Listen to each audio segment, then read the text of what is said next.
system on our beloved planet is an eloquent expression of the universe's astonishing ability to come into perfect balance, and then to do what life is meant to do, to thrive.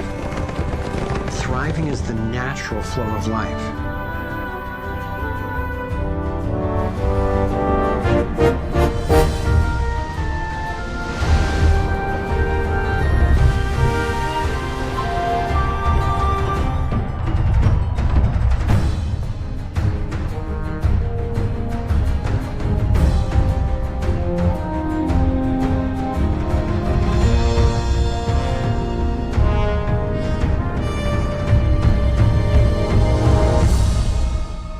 Consider what is surely one of the greatest wonders of all, how a tiny egg and a single irrepressibly plucky sperm can unleash a process that brings forth in the end another one of us.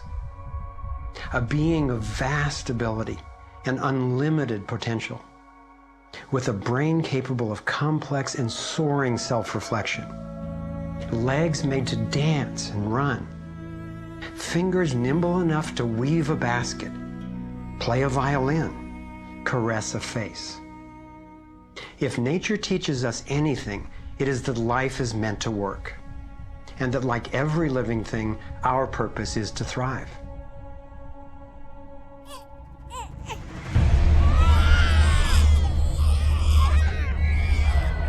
And yet, for the majority of people on the planet, life is not about thriving. It's about surviving, just trying to hang on. Is this really the best we can do? Did the universe labor for nearly 14 billion years only to bring forth a species that would end up as an enemy to life itself and to its own home? I don't think so. My name is Foster Gamble, and I have spent nearly a lifetime trying to figure out what happened. What is happening that could account for the staggering agony and deprivation on this planet? As a young man, driven by the misery I saw and by my fear for our survival, I set out on a journey, seeking to answer questions like, is it even possible for humans to thrive? If so, why aren't we? My research led me to places I never expected to go, revealing surprising discoveries that seemed unrelated at first, but which turned out to be crucially connected, as you'll see. I found a code, a pattern in nature that's been embedded in arts and icons throughout the centuries. I believe this code holds the key to a new source of clean, sustainable energy that could completely revolutionize the way all people live. I came to understand how our economic system is rigged, and I found out what we can do about it. My journey revealed ways we can claim our power to create liberating, healthy systems everywhere on Earth. I have realized that we are not a mistake. We are simply mistaken. We've been blinded to our brilliance, shorn of our strength, ignorant of our genius, unaware of our true power and magnificence. But all that is about to change. I invite you to share with me the highlights of my unlikely journey. I've created this navigator to take us through time and space. Let me show you around. On this screen, we can access what I call our vitals. It's the critical data we don't get from the corporate media, which in the US has consolidated from 50 companies down to 5 in just over 25 years. We'll use this to check on how we're really doing. The right screen tracks how to chart a healthy, sustainable course for living on planet Earth. I call these the navigating insights. And this will be our compass. Instead of a needle seeking north in our Earth's magnetic field, our compass is the shape of the field itself. And that shape, as you will soon see, has amazing technological and social ramifications. After a lifetime quest, I've come to believe that this pattern actually holds the key to a world that works for everyone. So let's go.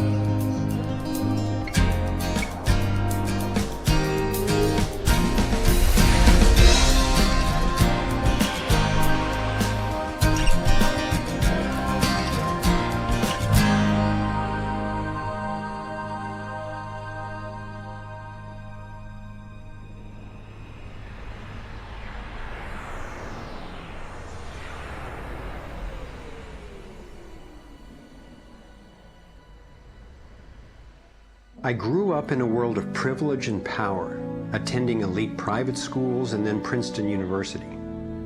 As a direct descendant of one of the founders of Procter & Gamble, I was groomed to be a leader in the establishment. But I chose a different path.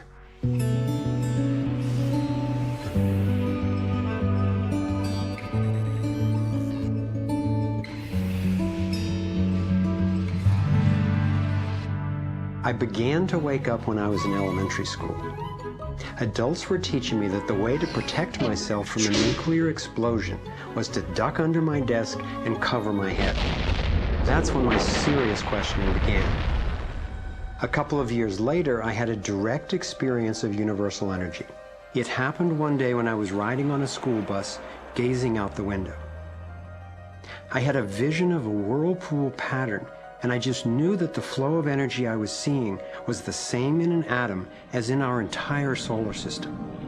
I felt deeply that I, too, was somehow made of that same pattern.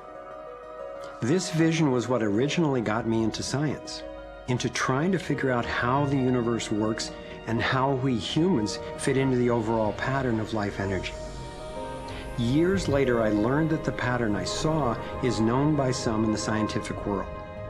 It turns out that in 1921, Albert Einstein got a Nobel Prize for discovering that when energy is released in the universe, there are little packets of wholeness that emerge. This pattern actually tells us a lot about how life evolves. Considering the enduring wonders of creation throughout the universe and how unsustainable so many of our human systems are, I figured learning how the universe creates and sustains life would actually be quite useful. Each of these little packets of wholeness that Einstein discovered, called a quantum, is made out of its surroundings, but is distinct within it, like a whirlpool in water. These packets are always the same pattern, no matter what size, and they are surprisingly relevant to issues as seemingly disconnected as the wars in the Middle East, the global financial collapse, and how to achieve justice for everyone. We're about to explore how. Mathematicians call this pattern the torus. The energy in a torus flows in through one end, circulates around the center, and exits out the other side. It's balanced, self-regulating, and always whole. I was first officially introduced to the torus by scientist and inventor Arthur Young. Futurist Dwayne Elgin explains how the torus is the primary pattern that nature uses for life at every scale. Evolution means to unfold, to roll out. So the question is, what is the universe rolling out? And what the universe is rolling out is self-organizing systems, and you can see this at every scale. A self-organizing system is a technical term for just a system getting a hold of itself, knowing itself, essentially. And if we go to nature, we can look at and we can see these self-organizing forms throughout. We can see it in the cross-section of an orange, the cross-section of an apple. We can see it in the dynamic nature of a tornado. We can see it in the magnetic field around the Earth, a similar magnetic field around an individual. We can see it in the structure of an entire whirlpool galaxy. We can see it in the structure of a small atom. At every scale, throughout its entire history, the universe has one single project. It's growing toruses. The universe is a torus growing factory.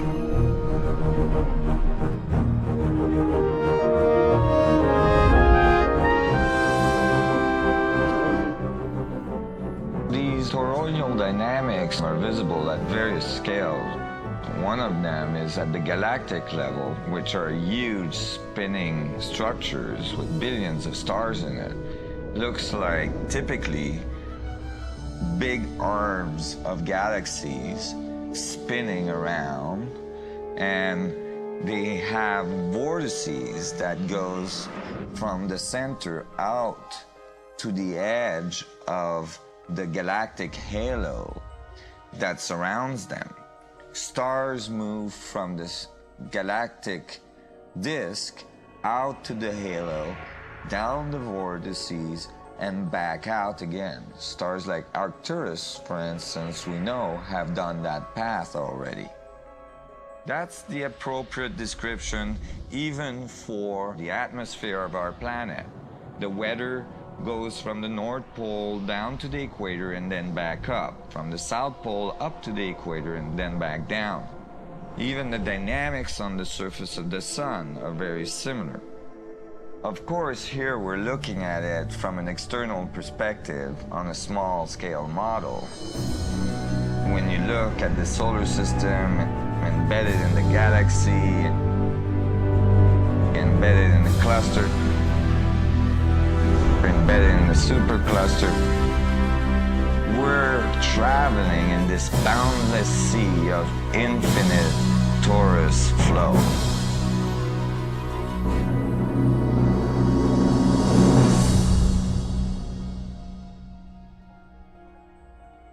The torus is like the breath of the universe. It's the form that the flow of energy takes at every scale of existence. But there's also an underlying structure in how the flow fits together, sort of like a skeleton. It's called the vector equilibrium, a term coined by one of the 20th century's greatest thinkers, Buckminster Fuller. Inspired by Fuller's visionary work, I spent decades researching the dynamics of the vector equilibrium and the torus.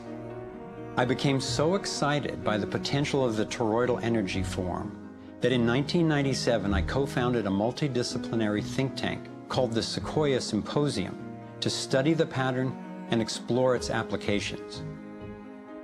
Our collected research convinced me that the torus and the vector equilibrium are primary patterns, fundamental to the creation of the universe at all scales. At the Sequoia Symposium gatherings, I learned of inventors who claimed they were using the torus dynamic as the basis for devices that generated energy without combustion. This revolutionary development, accessing what's sometimes called zero point or radiant or free energy, is now being called most simply new energy technology. Given that so much of the suffering in our world is the result of lack of access to energy, I realized that free, unlimited, clean energy would be one of the greatest breakthroughs in history. It could not just improve, but actually transform the quality of life on this planet. So I began to wonder who else knew about this pattern or about this powerful potential energy source. Some of the scientists at the symposium showed me how the torus has been encoded by different cultures for millennia. Apparently, ancient cultures had embedded this code in the most enduring forms then possible, in stories, in icons, in alphabets, and buildings. Here we are at one of the world's oldest sacred sites, the Osirian Temple at Abydos, Egypt. Very little writing is found in the Osirian Temple. However, there is one very significant piece of information in that temple. It is a very faint but clear and precise drawing. It's not etched into the rock, it's not carved, it's burnt into the atomic structure of the rock in some extraordinary way. Nassim has decoded the Osirian symbol in 3 dimensions. Since our world is not two-dimensional, it makes sense that codes relaying information about our world also wouldn't be limited to flat designs.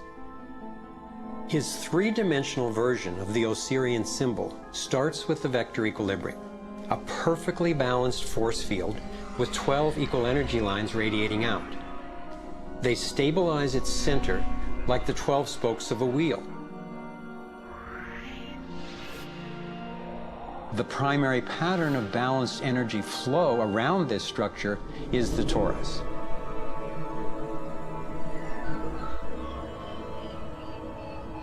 Here we expand to the next larger scale, with a total of 64 pyramids called tetrahedra.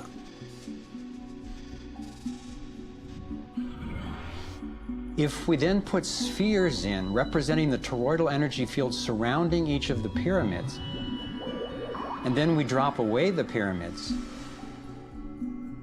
we end up with a matrix that is, amazingly, an exact overlay for the Osirian icon, a three-dimensional model of the same pattern that was burned into the rock wall of the Egyptian temple thousands of years ago.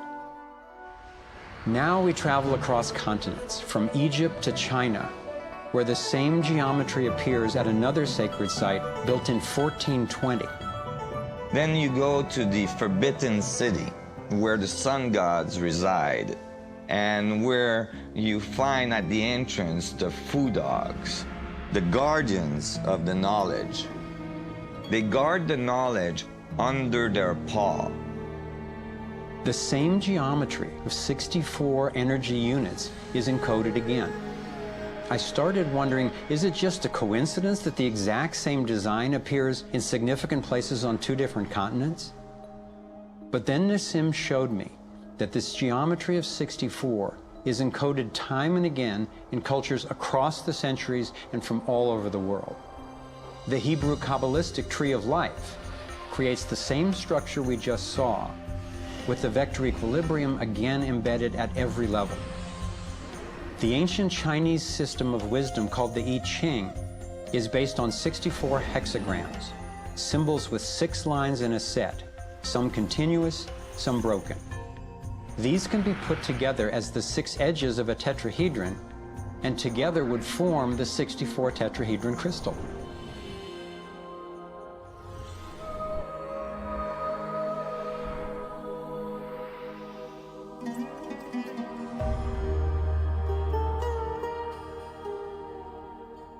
This same pattern shows up in modern scientific research. The double helix has an alphabet of 64 codons that are used to encode our human DNA. I had seen that there was advanced knowledge of the living geometry of the universe thousands of years ago, but how on earth did they know about it? Most of the stories of ancient Egypt and Mayan and Incas talk about sun gods coming to the earth and teaching them engineering and writing and all of their science. I started to wonder if all these sun gods were not advanced civilization coming from another part of our galaxy. These texts and many ancient cultures describe them as coming in flying boats, or in the Vedic tradition, flying machines, and so on.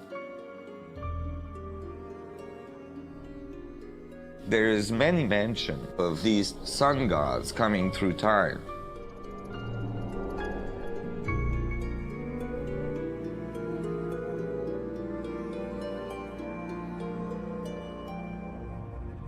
Could these early pilots from beyond our world be the ones responsible for sharing the knowledge of this code? Could they actually be tapping its power to propel themselves through the cosmos? This isn't where I thought my research would lead me, and these notions were rocking my world. But Nassim has impressive evidence to back up his theories, and I could see no other rational way advanced math and physics concepts would have been recorded over 3,000 years ago. I sought out one of the most knowledgeable investigators, Dr. Stephen Greer, the founder of the Center for the Study of Extraterrestrial Intelligence. He's conducted hundreds of interviews with top-ranking government and military witnesses.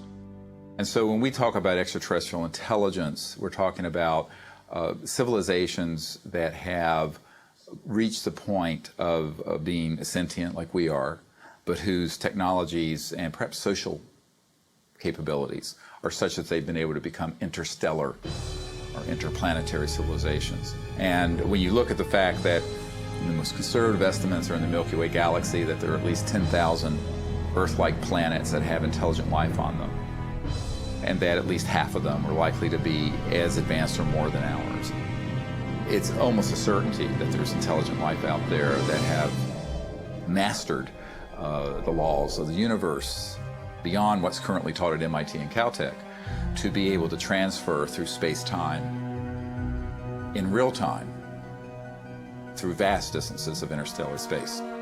We have over 4,000 cases where these objects have landed on terra firma and left physical evidence. We have over 3,500 pilot cases. We have hundreds of cases, including ones from the highest ranking investigator at the FAA, John Callahan, and numerous other operators where these objects have been tracked on radar going tens of thousands of miles per hour or dematerializing and then reappearing in another point in the sky. Yes, there have been ET visitation, there have been crashed craft, there have been material and bodies recovered. We have contact with aliens not originating from some foreign country, but from some other solar system. And I have been a party to that. There were documents that I have seen that refer to the Roosevelt having several instances of UFO flyovers, and particularly after they took on board nuclear weapons. And my SEAL told me, Jordan, this, what have you got in your log? This never happened. The crew going on duty and the crew coming off duty all saw the UFO just hovering in midair. It was a metallic circular object, and from what I understand, the missiles were all shut down. That means they went dead, and something turned those missiles off. Now, remember, all this stuff is flying at several thousand miles an hour. So this thing fires a beam of light at the warhead, hits it, and then this thing flies up like this. Meanwhile, we're all going like this, fires another beam of light, goes around like this, we're going like this, fires another beam of light, goes down like this, fires another beam of light, and then flies out the way it came in. And the warhead tumbles out of space. The feeling at the time was that it must have been extraterrestrial. They took the film and they spooled off the part that had the UFO on it, and they took a pair of scissors and cut it off. They put that on a separate reel, they put it in their briefcase, they handed Major Mansman back the rest of the film and said, here, I don't need to remind you, Major Mansman, of the severity of a security breach. We'll consider this incident closed. But who do you tell that you were involved in a UFO incident without them looking at you like you ain't wrapped too tight?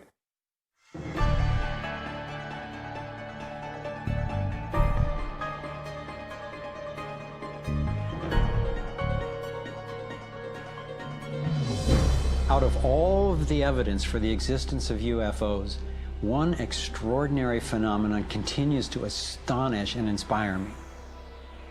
The appearance throughout the world of so-called crop circles. These elaborate designs appear mysteriously swirled into crops of grain in such a way that the stalks are bent over, yet remain alive. More than 5,000 of these patterns have appeared in over 30 countries, most of them in England. The media has led many people, including me at first, to write these crop patterns off as hoaxes, the nighttime work of a few pranksters. Of course, there have been faked versions, but those made by human hands are crude compared to the vast majority of these elegant creations. Could hoaxers have created all 5,000 of these patterns? Could a few people with ropes and boards have created something as complex and beautiful as this one, made in the dead of night in a driving rain and leaving no footprints in the soil? The electromagnetic field over the area where the crop's been laid down to create the image is often electrostatically charged. Some of these areas are littered with strange magnetic particles.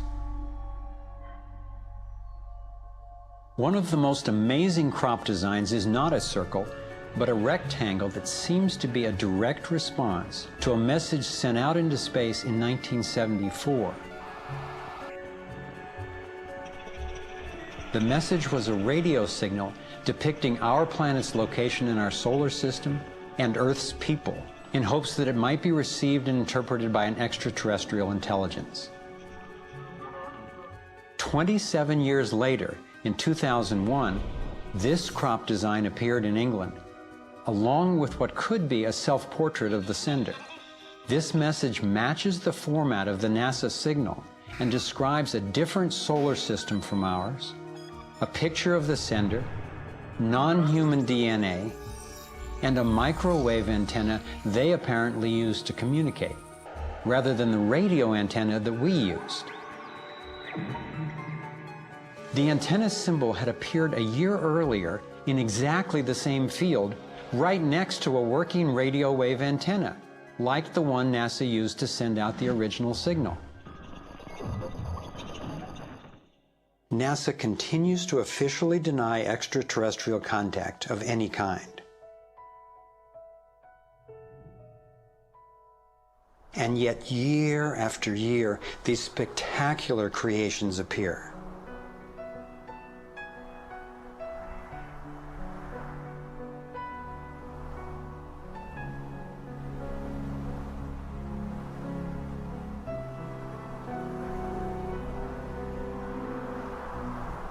So what might these remarkable designs mean? Here are some two-dimensional versions that seem to be revealing the torus in 3D.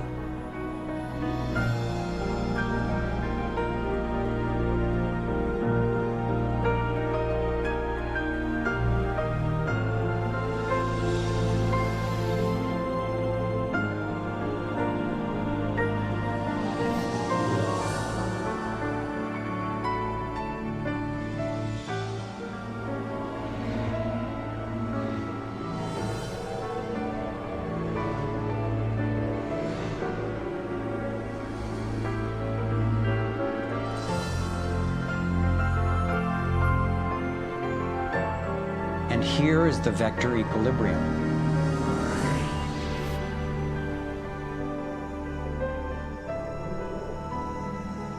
And the related pattern of 64 that we saw encoded in the arts of so many ancient cultures.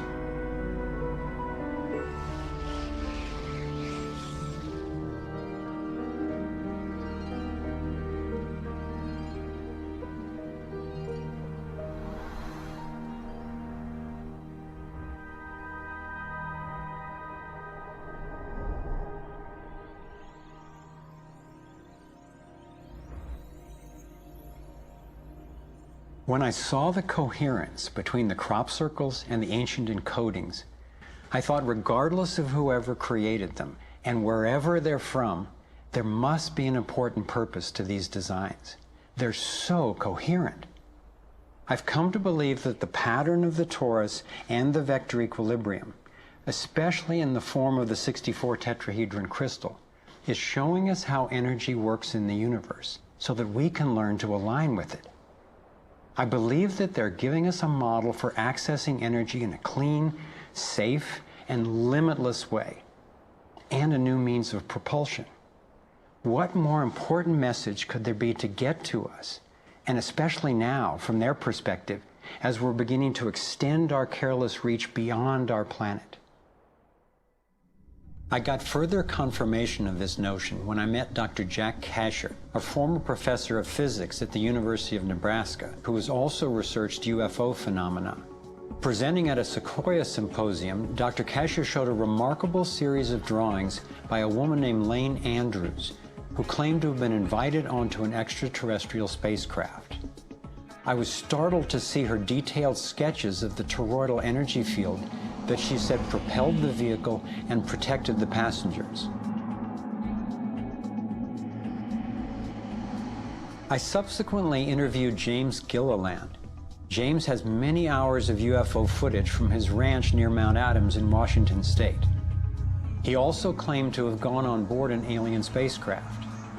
What blew my mind was that he had never met Lane Andrews and had no knowledge of her experience, yet he described a phenomenon that was amazingly similar: numerous ships with spinning rings of light. Could it simply be coincidental that James and Lane described the same torus dynamic, and that both of these people have been harassed extensively by government and military agencies? To some, the idea of UFOs may sound crazy, and yet from another perspective, it is completely plausible. The Earth is about 4.5 billion years old. That's 4,500 million years old. What if there's another planet that's almost exactly like us? Almost exactly. 4,501 million years old. They're a million years ahead of us. And on a galactic scale, they're almost our twin brothers. So where are we going to be in a million years? We'll have solved all these problems, and there's another way, whether it's wormholes or warping space. There's got to be a way to generate energy so that you can pull it out of the vacuum.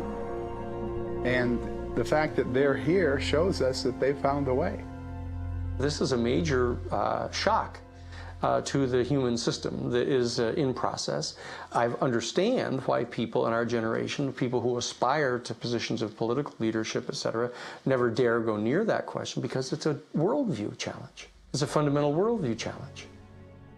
So here we are, a relatively immature species struggling with possible self-destruction. If aligning with the torus does hold the key to a new form of clean, safe energy access, imagine the implications.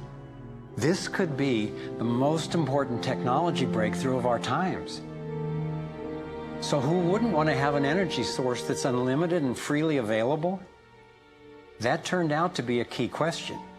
And that's what led me down the next rabbit hole.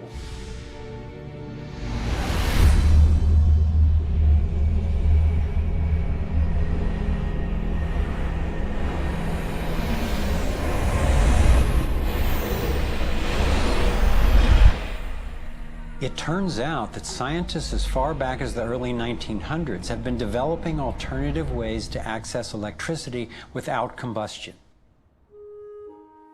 Nikola Tesla believed he had tapped into what he called radiant energy. Many scientists believe he was accessing what's now called free energy. But before Tesla could finish the project, his financier, banker J.P. Morgan, who had a monopoly on the copper used for electrical lines, recognized how Tesla's invention could transmit electricity without wires. He then shut down Tesla's funding. Tesla's lab was burned down and he was ostracized, all for trying to implement his vision of unlimited energy for everyone.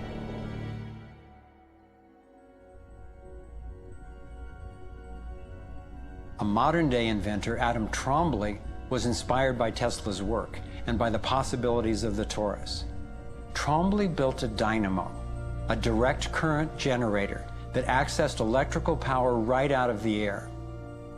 We were trying to demonstrate that by mimicking the magnetic field of a planet and rotating this device, we could actually create a dynamo that would work. And in fact, it did work, and it does work. So when we contemplate nature, when we contemplate Jupiter, or we contemplate a dynamo like the Earth rotating in space, we're basically talking about a magnet which is rotating in space. And the lines of flux of the magnet are pouring down and through in this toroidal pattern of the magnetic field. It's also expanding and contracting. It's breathing. It's taking in the energy of space literally and transforming it. Right here in this toroid, we have enough energy to transform the entire Earth. And that's not just a theoretical statement, it's literally true. To contemplate the implications of this means that every single place on Earth suddenly has power. Every single person on Earth suddenly has power. We have universal abundance. Trombley had been invited to demonstrate one of his generators at the United Nations and the U.S. Senate. But these events were undermined by the first Bush administration. Then the device itself was taken in a government raid. Trombley's experience isn't unique.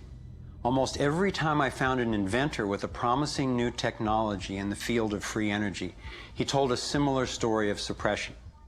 Inventor John Bedini began working with Tesla's theories of radiant energy decades ago and has produced an assortment of battery charging devices that generate more energy than it takes to run them. He announced that he was going to start offering them at low cost. Soon after that, he was attacked in his lab and warned not to produce the devices. For his own safety, he had to let go of marketing free energy. These are all devices from labs I personally visited.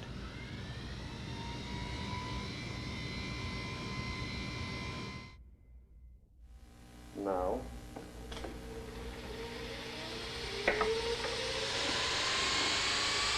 Now, the quality of this footage is obviously poor, and I'm not expecting this to convince you. My point is that being there with these inventors, accompanied by experts, and seeing these new energy devices in operation convinced me that the technology is real. And the implications of that to me are absolutely thrilling. Canadian John Hutchison not only created some free energy batteries, but also used Tesla's theories to counter gravity, to make objects float. This could revolutionize the field of propulsion.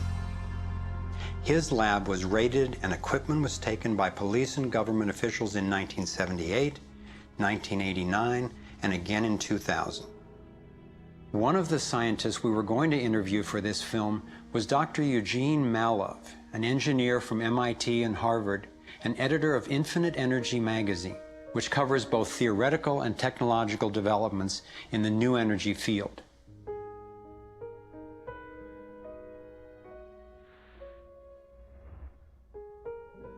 Dr. Malov was mysteriously beaten to death in 2004. If these inventors were all hoaxers and charlatans, I wondered, why are they being suppressed so consistently and so brutally? I asked free energy inventor Adam Trombley why he thought this technology was being suppressed, and if the UFO phenomenon was related. We've had major military people at great risk to themselves say, yes, these things are real. Why do you think the military-industrial complex doesn't want that statement to be made? Because you start thinking about what kind of technology is behind that. That's the bottom line. The suppression of UFO phenomena is hand in hand with the suppression of so-called free energy. The energy is extracted from the fabric of the space around us, which means it cannot be metered. That is a direct threat to the single largest industry in the world, energy. It's goodbye ExxonMobil, goodbye oil, goodbye coal, goodbye linear transmission of electricity through power lines, all that gone. Unfortunately, it's someone's $200 trillion piggy bank. The proven oil and gas and coal reserves are worth north of $200 trillion.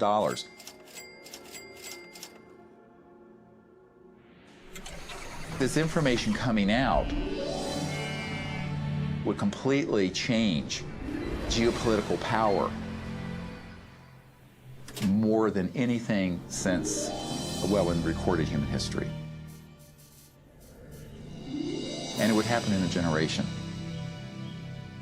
I started to examine the breakthrough solutions, and much to my surprise, these concepts have been proven in hundreds of laboratories throughout the world, and yet they have not really seen the light of day. Rather than smashing things together and trying to control the explosion, these new technologies rely on blending, of dancing with what naturally is. The common denominator of all the free energy devices I've seen is that they mimic in one way or another the torus energy shape. You don't have to believe in free energy technology to be concerned about the repression of ideas and inventions. I found myself thinking, what better way to justify our dependence on oil, coal, nuclear, and other dangerous and dirty technologies than to claim there are no better, cheaper alternatives? It was my beloved wife and creative partner, Kimberly, who kept bringing me back to the human implications of my scientific research. For me, as intriguing as the torus and ETs and free energy are, the most compelling question was, would understanding these things really help alleviate human suffering in any way? And it turns out it can. So much of the pain on the planet has to do with the lack of access to energy. Can you stay warm? Can you get food and water? Can you get hospital care? All that has to do with energy access. If there is a fundamental pattern, which makes sense to me that evolution would be efficient in that way, and we can align with that pattern to create new technologies that will solve these problems, then it's worth it to me to open my mind to these socially taboo subjects. If the new energy technologies were to be set free worldwide, the change would be profound. it would affect everybody. It would be applicable everywhere. These technologies are absolutely the most important thing that's happened in the history of the world. So given the stakes, I decided to ask who's benefiting from suppressing scientific research? Whose wealth and power are threatened by access to clean, free energy? Who has a motive to set up a world where so few have so much and so many have so little? As an independent researcher, I followed one of the cardinal rules of investigative journalism. If a story doesn't make sense, follow the money.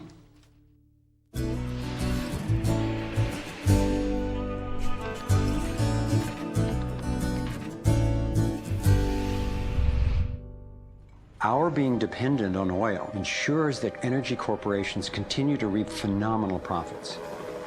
I see them committing huge resources to undermine energy alternatives, to control global reserves, and to maintain high oil prices.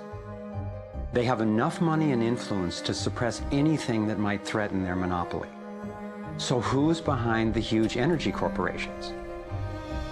The Rockefellers' oil empire got started in 1870 when John D. Rockefeller founded Standard Oil and became America's first billionaire. Standard Oil has since morphed into ExxonMobil and others. And the Rockefellers control our food as well. They were primarily responsible for the global shift to large-scale petroleum-based agriculture. I remember the so-called Green Revolution of the 1960s and 70s. Like most people, I thought it was a great thing. It was, however, based on the planting of huge plots with a single crop using vast amounts of oil-based fertilizers, herbicides, and pesticides. The Green Revolution was the brainchild of the Rockefeller Foundation's Natural Science Division in partnership with large agricultural corporations. Petroleum-based agriculture provided vast new profits for the oil industry, but never lived up to its promises of ending hunger and promoting health. The Green Revolution did at first increase productivity because every bit of soil was being used for immediate production. But its true costs can now be seen. Taxpayers pay billions in subsidies to giant agribusiness corporations. Small family farms have all but disappeared. Biodiversity is destroyed. Toxic chemicals poison farm workers and pollute the land, water, and our food supply, endangering the health of us all. As of 2010, approximately 1 in every 7 people worldwide did not have enough to eat. The giant corporations who had brought us chemicals for chemical industrial agriculture, and they were talking about 3 instruments to consolidate the food chain. The first was genetic engineering as a way of control. The second was patenting seed and patenting life as a way of control, declaring seed to be private property, treating the saving of seed by farmers as a crime, as a theft of intellectual property. And the third was so-called free trade treaties that would rob ordinary people, farmers, growers, of their freedom to save seed. The design of Terminator technology to create sterile seed in order to impose even more dependence of humanity on a handful of corporations is the ultimate step in this. We are, through what we are doing with seed, literally for the first time, creating a new colonization, which I call the colonization of the future.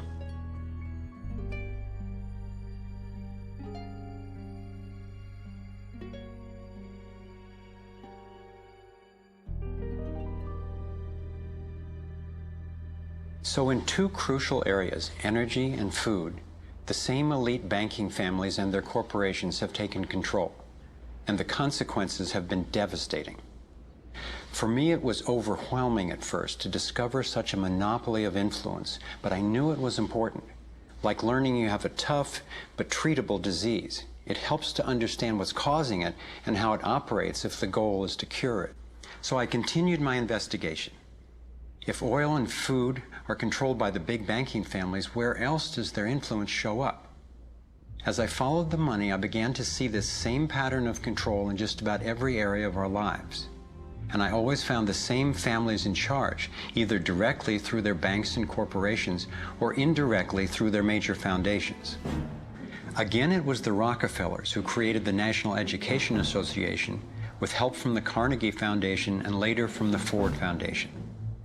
What the captains of industry wanted from our schools was an obedient and docile workforce who would be manageable employees and eager consumers.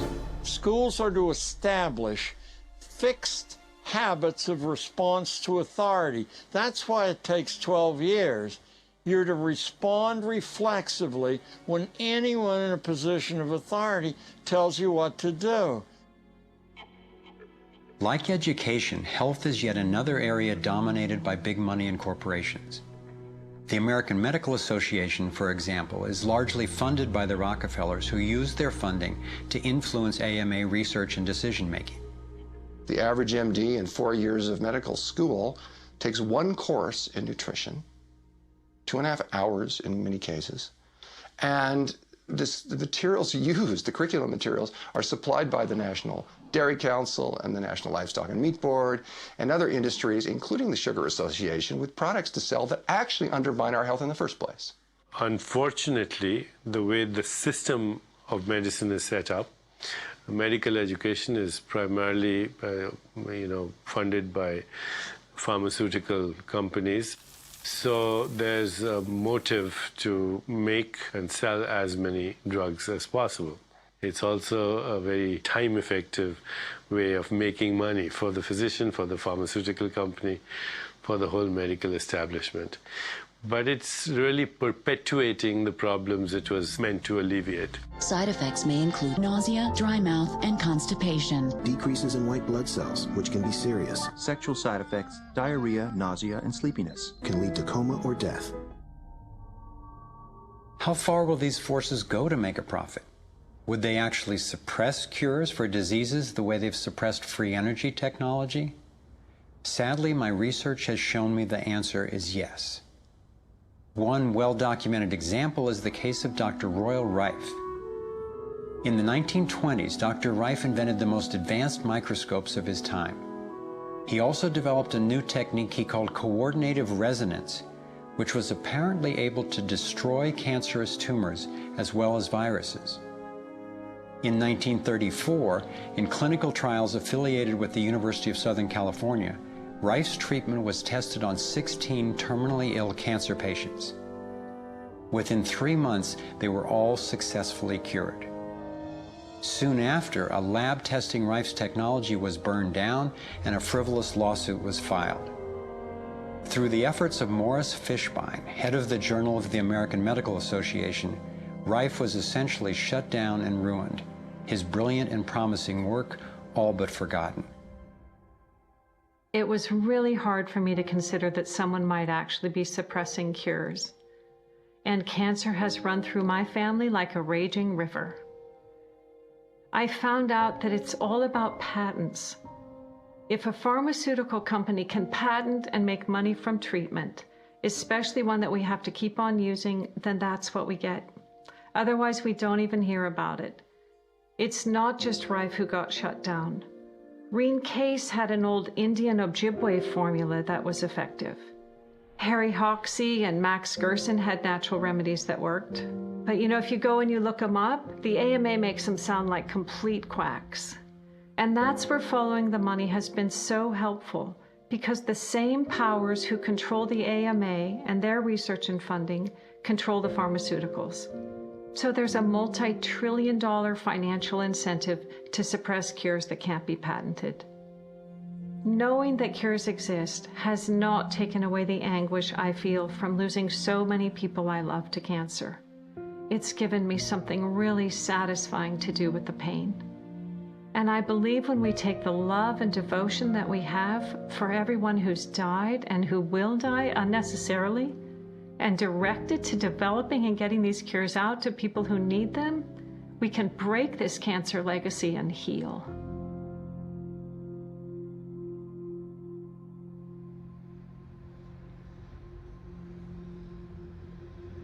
As difficult as it was for me, I have come to an inescapable and profoundly disturbing conclusion.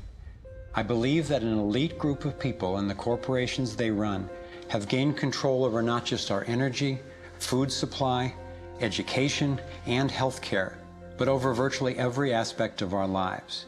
And they do it by controlling the world of finance, not by creating more value, but by actually controlling the source of money. When I followed the money, I found that it took me up the levels of a pyramid. Here we are at the bottom level going about our daily lives. Above us is government, people who are given a monopoly on force and use it to tax and control us whether or not we agree. But who controls them? At the next level are the corporations. Many would say that it is now corporations and not nation states that rule the world. They call it a corporatocracy. To acquire the world's resources and control the markets, this corporatocracy must have access to cheap money. The big corporations get their loans at special rates from the big banks, which means that those who control the major banks, the moneyed elite, ultimately control the corporations. As I've followed the money, I've learned that almost everything I once believed about money is simply not true. It's interesting how few questions we actually ask about very everyday things, like when we go into a bank and we ask for a loan of, say, $50,000, £50,000, what actually happens? You see, most people live their lives based on a kind of vague image of what happens. What actually happens is you ask for £50,000, they type into your account £50,000. That's all they do. They don't mint any coins, they don't print any money, they don't move any precious metal anywhere. They just put £50,000 into your account on a computer screen. From that moment, you start paying interest on money that has never, does not, and will never exist. It turns out that banks actually have about 9 times as much money loaned out as they have on reserve in their vaults. This is possible because of what's referred to as fractional reserve lending. The way it works is that the Federal Reserve, or the central bank in any country, is legally allowed to determine the amount a bank must have on reserve. In the US, it's currently around 10%. So if you deposit $10,000 into the bank sets aside 10%, or $1,000, and then loans out the rest of your money. The way it works is, say another person comes into the bank and asks for a car loan of $9,000. At this moment, the bank loans out the $9,000 from your original deposit. It isn't there anymore. The borrower then pays the person selling the car, and they go deposit the money into another bank, which is part of the same central banking system. This $9,000 is treated as a new deposit, and the process continues. The money gets redeposited and reloaned until the initial deposit of $10,000 becomes $100,000. The banking system just created $90,000 by loaning out your money. Apparently it began with the goldsmiths in the 17th century when people were trading in gold. Gold was heavy to carry around, so people stored the actual metal in vaults and traded receipts instead. Those receipts were the first paper money. Since only a few people would withdraw their gold at any given time, the vault owners, basically the new bankers, began creating receipts for more metals than they actually held. They loaned out those receipts and charged interest on money, gold, that they didn't really have. That's how our so-called fractional reserve system was born. In this system, the bankers get to make up money out of nothing, while the rest of us have to work hard to earn it.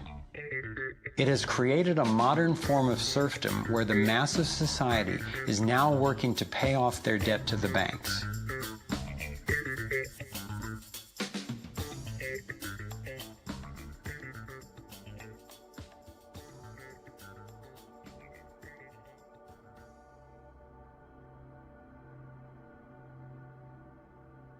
Under this fractional reserve scheme, we inevitably become debt slaves to a ruling class of financial elite, not because they are better or smarter than anyone else, but because they have rigged the system to benefit themselves at the expense of most people on the planet. Catherine Austin Fitts is an expert on this issue. She was an Assistant Secretary of Housing and Urban Development under President George Bush Sr., and then an advisor to the Clinton administration. Let's set up a game of Monopoly and you want to buy Park Place. What I can continually do is just print money, give myself more money, lower the value of your money by printing more. No matter how hardworking you are or how successful you are, I can always end up buying you for free. So how come if you or I make up money, it's called counterfeiting, but if the banks do it, it's increasing the money supply? How did the banks get this power? This is Jekyll Island, where in 1910, representatives from the Rockefellers, Rothschilds, Morgans, and other private bankers gathered secretly to draft the legislation that would create the Federal Reserve. Ed Griffin literally wrote the book on what happened at Jekyll Island. Central banks are banking cartels which have gone into partnership with the respective governments in the countries where they operate. And they've been given monopolistic power over the creation of the nation's money supply. That's what the politicians handed to them as a gift, you might say, for the partnership. Now, in return, what did the bankers do for the politicians? They promised to create money out of nothing, now that they've got this legal power to do it anytime the government needs it. And since 2008, we've witnessed the greatest fake money printing run in recorded history.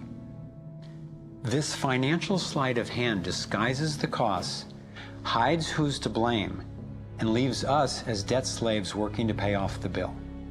I found it revealing that in the same year the Federal Reserve was founded, 1913, the Internal Revenue Service was also established.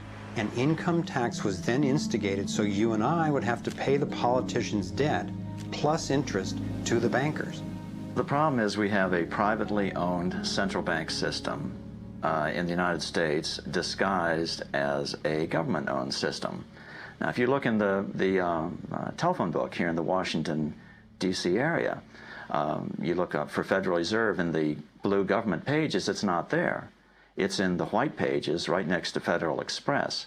It's a privately owned central bank. What is the proper relationship, what should be the proper relationship between a chairman of the Fed and a president of the United States? Well, first of all, the Federal Reserve is an independent agency, and that means basically that there is no other agency of government which can overrule actions that we take. There is no other agency of government which can overrule actions that we take. We have a private bank that prints money on behalf of the Treasury. The Federal Reserve prints money on a debt-based system which creates scarcity. But it puts a group of insiders in a position of having access to all the data about the economy when we don't. So you have a small group of bankers who understand the data on how the money works in the economy, and it gives them the ability to print money in a way that the insiders are protected and everybody else is drained. Catherine went on to compare a healthy economy to a vibrant torus, balanced, freely flowing, and energized throughout, in contrast to what's happening in our current economy.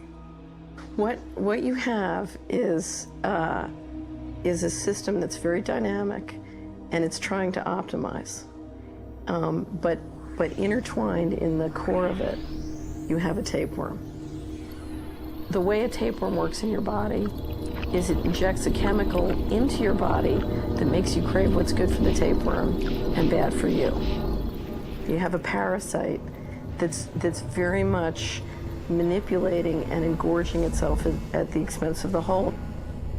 We live in a tapeworm economy where the financial elite are the tapeworm and they're feeding on us.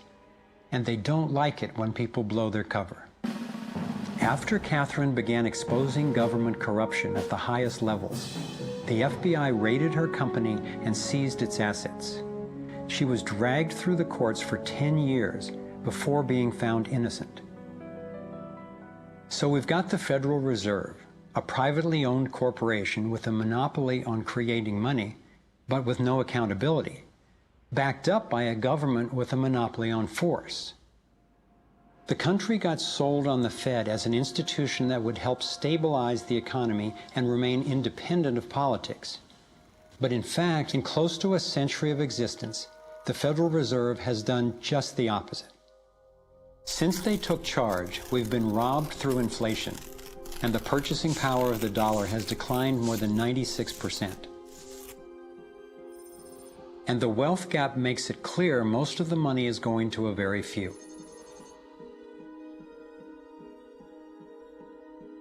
Only 16 years after the Federal Reserve was in power, America experienced the Great Depression.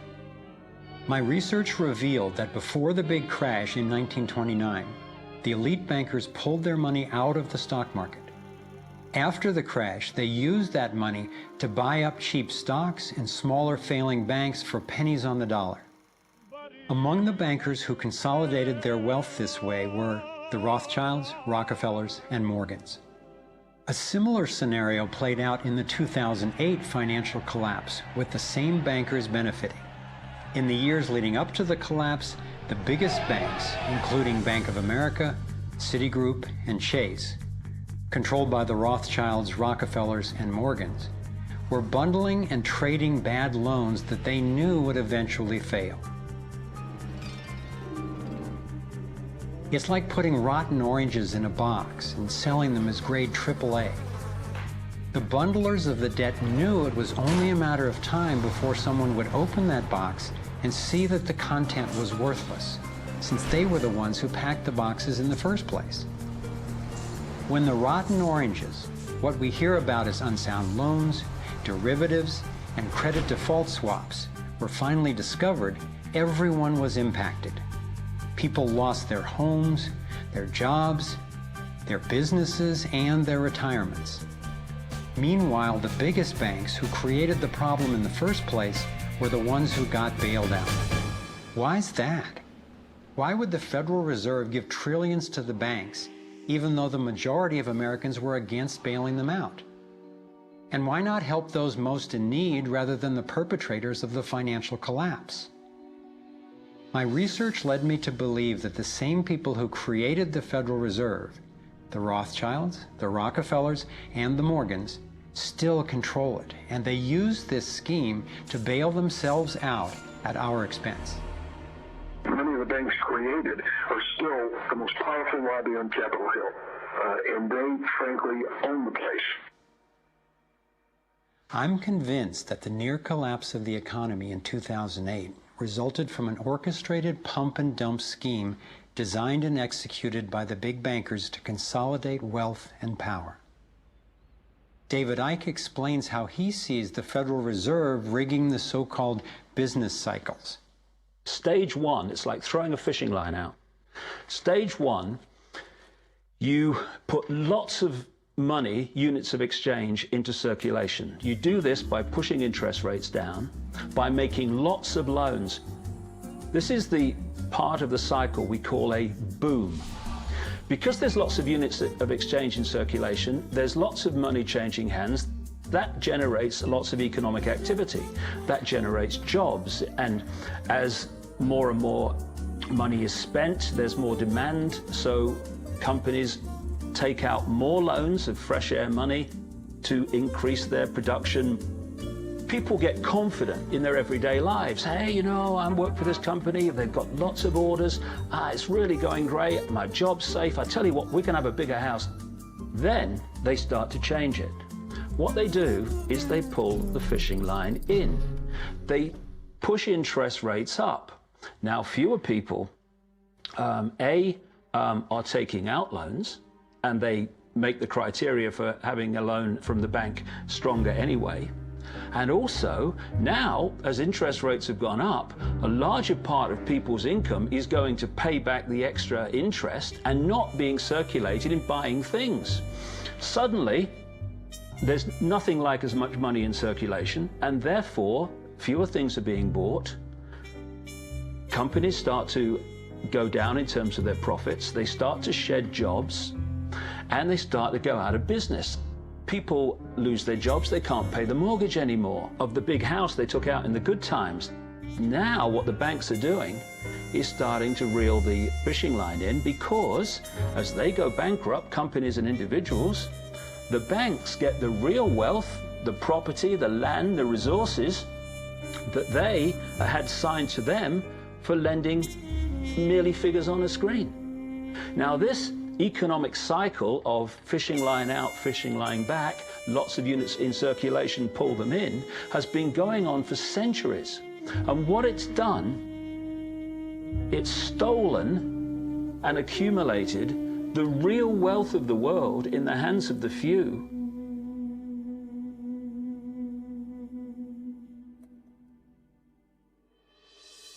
At the international level, central bankers use the World Bank and the International Monetary Fund to make more money while exploiting the resources of countries they lend to, bankrupting them in the process.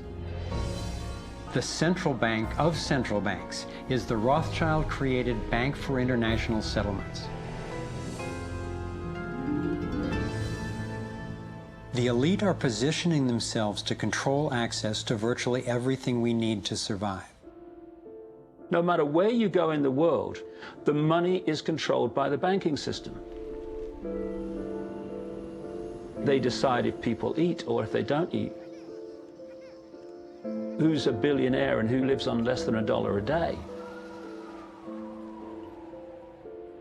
He who controls the money controls the world, and a very few control the money.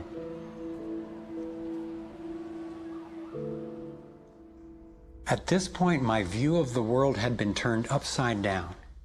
I was struggling with the realization that the failure and suffering of so many is actually success and fulfillment for a few.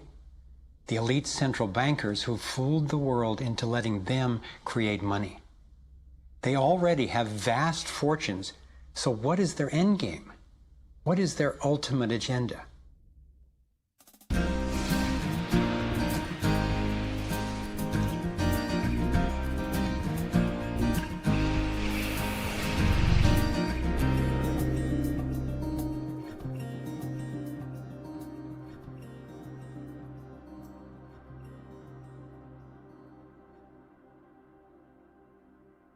I kept running across compelling evidence and credible experts saying that the secret agenda of the banking elite is nothing less than total global domination. At first, I resisted the idea, but I was committed to finding out what was keeping us from thriving, no matter where it might lead. One night I woke up at 3 a.m. with the burning question: if this small group wanted to dominate the entire world, what would they need to control to accomplish it? I jumped out of bed and started making a list. First and foremost, they'd have to control money, and they do. Controlling money allows them to run everything else. They'd need to control energy, and they do. They already control big agriculture and world trade. They're buying up water supplies worldwide. They've got health in their pocket, and they're trying to suppress natural alternatives. Mainly, they'd have to control what information we'd get and how we'd react to it. In America, the internet, our greatest tool for communication and grassroots organizing, is currently not controlled or censored, but its open status is being attacked from all sides. Governments, corporations, and the United Nations are all attempting to take control. For complete domination, dissent has to be controlled. They'd need to take away our rights, spy on ordinary citizens, and track every aspect of our lives. As the day dawned, I knew that a powerful elite had almost everything set up to rule the world. And I had the frightening realization that Big Brother is not just coming, he's here now. We are already in the Matrix. So how do we get out? To envision that, I realized I needed to discover what their ruling structure looks like and how it works. A relatively small group of families, especially the Rothschilds, Rockefellers, Morgans, and Carnegies, along with the Harrimans, the Schiffs, and the Warburgs, have been leading the controlling elite in the West for generations. I'm not implying that every individual in these families is aware of or active in the global domination agenda. However, I'm convinced the heads of these dynasties control the corporate and banking interests that carry out the sinister scheme that is destroying so many lives. Those secretly driving the agenda have been known by many names. Leaked reports confirm that they meet throughout the world behind closed doors to discuss their agenda. Then, like clockwork, their plans begin to show up in the media, finance, corporate, government, and military arenas. Of course, not everyone involved in these groups is in on the decision-making. There is a hierarchy of knowledge and participation. One of the primary symbols of the controlling elite is the all-seeing eye. It's on the dollar bill. It's on the American mass surveillance system initially called Total Information Awareness. It's on the British intelligence agency MI5. And it even oversees the Supreme Court complex in Israel, designed and funded entirely by the Rothschilds. I believe they've taken the majestic image of the Cheops pyramid and its legendary metallic capstone and perverted the meaning to represent those at the top being able to track and control all those under them.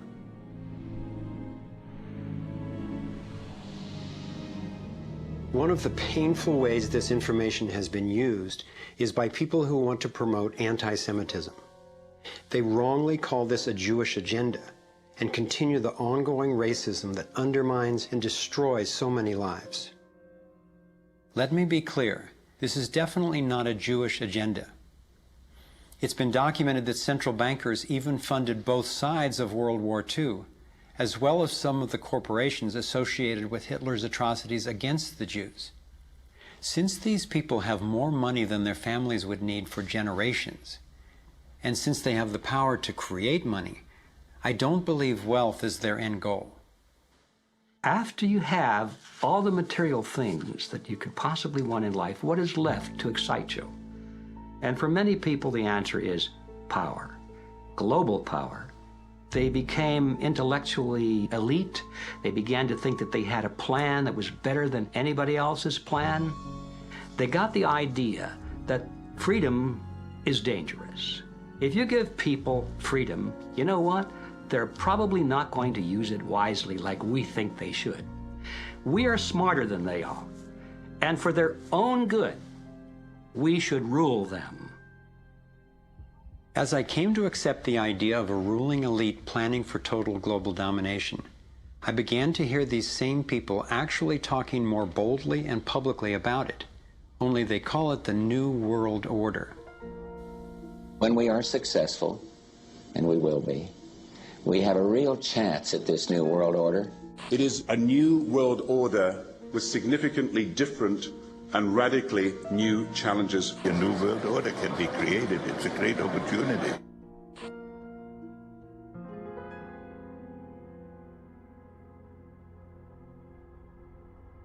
Given the condition of our world, a new world order can sound like a great idea. But I had to distinguish between what I was discovering about global domination, a one-world government run by an elite few, and the reality of our global interconnectedness, which is the realization that at a fundamental and even spiritual level, we are not separate, we are all connected. But the agenda for global domination is really the exact opposite.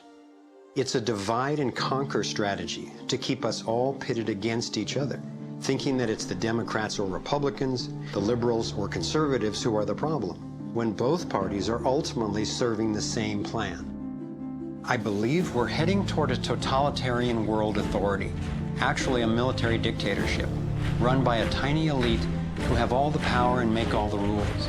If they succeed, there'll be nowhere to run, nowhere to hide. Think about it. The whole notion of conspiracy has been so ridiculed that it's socially challenging just to consider it.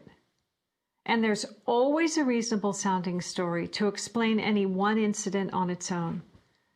I personally used to try to justify how the same people consistently ended up with more money and more control by thinking they must just be taking advantage of the situation, but not actually causing it.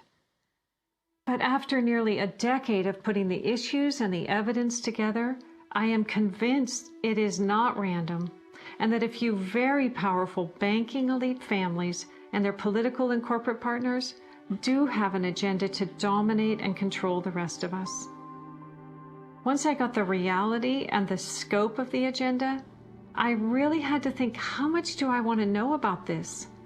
Do I want to focus on the worst of what human beings are capable of?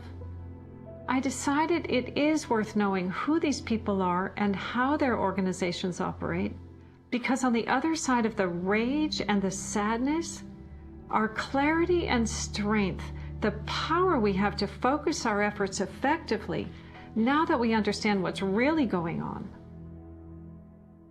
The greatest prison that people live in is the fear of what other people think. What happened to me as a result of all the ridicule I went through is that I stepped out of the fear of what other people thought. And it's only when you do it that you realize what a prison you lived in before. And what it gave me was a personal understanding of how easy it is for a few to control the many. All you have to do is dictate the norms in society, what is considered right and wrong, moral and immoral, good and bad, sane and insane, possible and impossible. And you build what I call a hassle-free zone. And if you live your life within that zone of perception, belief, and what you say and think, then people will leave you alone because you're normal. Once you step out of that pen and you start to express your uniqueness, what the Illuminati have created is a whole human population of prison warders who are jumping on those that are stepping out of the norm. And it's interesting, when you get to the edge of that hassle-free zone in what you say and you think, you're not thinking, if I do, what about the head of the World Bank? What's he going to say if I do this? No. We're saying, what will my mother think? What about the guys down the bar and the people at work? What will they say? And what the Illuminati have done by creating the norms, they have created an absolute army of people to impose those norms on each other. Their grand strategy for global dominance is already being implemented. They are carving up the world into superstates that transcend national boundaries so that we are easier for them to manage. They have already established the European Union and the African Union. Politicians from the United States, Canada, and Mexico, under the title of the Security and Prosperity Partnership, have been working on the northern part of what could arguably be called plans for an American Union. This has been going on for years without citizen or congressional consent. A Pacific Union is already in process. This is the organizational chart for global tyranny, the structure for complete control. Here are two of the most powerful men in Europe talking about moving to a single world government. It is extremely important that we, in this new ownership of global governance, have, particularly on both sides of the Atlantic, the implementation of the same rules in the same fashion. 2009 is also the first year of global governance, with the establishment of the G20 in the middle of the financial crisis.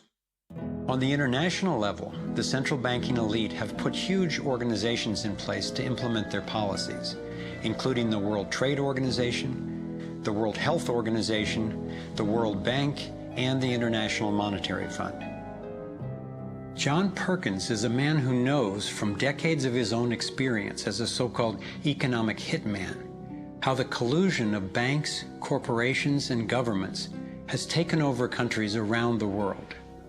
We use many techniques, but probably the most common is that we'll go to a country that has resources that our corporations covet, like oil, and we'll arrange a huge loan to that country from an organization like the World Bank or one of its sisters, but almost all of the money goes to U.S. corporations, not to the country itself. Corporations like Bechtel and Halliburton, General Motors, General Electric, these types of organizations, and they build huge infrastructure projects in that country, power plants, highways, ports, industrial parks, things that serve the very rich and seldom even reach the poor. In fact, the poor suffer because the loans have to be repaid, and they're huge loans, and the repayment of them means that the poor won't get education, health, and other social services, and the country is left holding a huge debt by intention. We go back, we economic hitmen, to this country and say, look, you owe us a lot of money, you can't repay your debts, so give us a pound of flesh. But as soon as one of these anti-American presidents is elected, one of us goes in and says, hey, congratulations, Mr. President. Now that you're president, I just want to tell you that I can make you very, very rich, you and your family. I've got several $100 million in this pocket. If you play the game our way, if you decide not to, over in this pocket I've got a gun with a bullet with your name on it in case you decide to keep your campaign promises and throw us out. Sell our oil companies your oil real cheap, or vote with us at the next UN vote, or send troops in support of ours to someplace in the world such as Iraq. And in that way we've managed to build a world empire with very few people actually knowing that we've done this. Like many people, I thought a conspiracy for global domination could not really work because basically people are just not that competent. I thought there's no way they could pull off such a scheme at the necessary level of control and secrecy. One of the false hopes is this is all happening because government is incompetent, and it's a giant mistake, and people really don't know. And of course, that's great air cover for the fact that the system really does know where it's going, and it's going where it wants to go, and it's being successful at it. Still, I wondered how could something that is so big and corrupt be kept secret? It's a simple structure, and if it wasn't simple, it wouldn't work. And it can be likened to a compartmentalized pyramid. If you look at any organization today, don't matter whether it's a transnational corporation, a university, a government, a secret society, they're all structured as a pyramid. And as the CIA and other intelligence agencies talk about, they have this need-to-know system. Only let people know as much as they need to make their contribution and no more. So you take a bank, an individual bank, not that there is such a thing. At the bottom, you've got the people you see when you pass your check over the counter in the bank. Now, they don't know what the bank manager behind them knows and is discussing. They only know what they need to know to do their job. The bank manager in the office behind them, he doesn't know or she doesn't know what's happening at the next level, and they don't know what's happening at the next level. And eventually, you've got a tiny few people at the peak of the pyramid of that banking structure. They're the only ones that know what the real agenda of the bank is and what the direction is that they're going and why. This kind of compartmentalization explains how the Manhattan Project, which developed the atom bomb in World War II, was kept secret despite having 130,000 people working on it. When I first let in the scale and the intentions of the agenda, I felt like I had the flu for about 2 weeks. But then it dawned on me. Here was this well-planned, well-orchestrated attempt to squelch human potential, and still our brilliance shines through. Even though we've been systematically distracted and repressed, people have come up with innovative, ingenious solutions to a huge number of the problems that we face. It's not our fault that we didn't recognize how organized and intentional this scheme is. It's our challenge. I looked at the kind of world the controlling elite have already given us, and I had to ask, what kind of world would we be living in if they had absolute and complete domination over everyone, everywhere? In this new world order of theirs, a tiny number of people would exercise total control over the lives of everyone through a system of intrusive surveillance, violent suppression of dissent, and debt slavery. Imagine tiny islands of opulence surrounded by a sea of misery, where the mission of the military is to protect the haves from the have-nots. I've come to believe that their endgame is truly ominous. and that they will stop at nothing to continue implementing their plan. As difficult as it may be for Americans to accept, I'm now convinced the agenda of the global elite includes destroying the financial strength and sovereignty of the United States.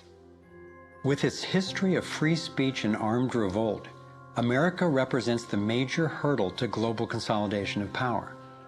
If they can succeed in bringing down this country, I believe the international elite intend to transfer the power and productivity of Americans to their one-world dictatorship, gradually taking over our lives in what David Icke calls the totalitarian tiptoe. Think about it. They've got us so deep in debt we can never repay it. They're collapsing the dollar, and they're attempting to replace it with a global IMF currency. This press for a global cashless electronic currency would enable a central authority to financially disable any individual or group in an instant. Now, for the first time in history, international taxes are being proposed under the pretense of addressing climate change. Like a Trojan horse, the suggested treaty unveiled at the 2009 Copenhagen Climate Conference appealed to our concern for the environment while distracting us from the fact that this unprecedented carbon tax would be paid to the World Bank and enforced by global police.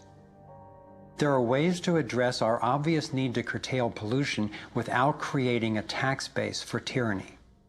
You want to change society in a way that you know that if you do it openly, you know you're going to get an adverse reaction. So you don't do it openly. You play problem, reaction, solution. Stage one, you create a problem. It could be a terrorist bomb. It could be a 9/11. It could be a run on a currency. It could be a stock market collapse, a government collapse. You tell the people your version of A, who did it, and B, why. And at this point, problem, reaction, solution would fall down if we had a media that was in any way related to journalism. Instead, the mainstream media is a public relations office for the official version of events. Turns out President George W. Bush was right about Saddam Hussein hiding weapons of mass destruction. The virtually only way or source of information that the public have about this event is from the mainstream media. And what they're looking at stage two of problem, reaction, solution is the reaction of outrage, of key fear. And they want the public to say to the government, something must be done, this can't go on, what are you going to do about it? And this allows stage three, which is those who've created the problem, glean that public reaction with a false story, to then openly offer the solutions to the problems they have themselves created. The idea of using tragedy, manufactured or simply utilized, was deeply significant in my finally understanding how far these people will go to achieve their goals. It's a documented fact that we entered the Vietnam War under false pretenses. Former Secretary of Defense Robert McNamara has acknowledged that the attack on a ship in the Gulf of Tonkin didn't actually take place. Our judgment that we'd been attacked that day was wrong. It didn't happen.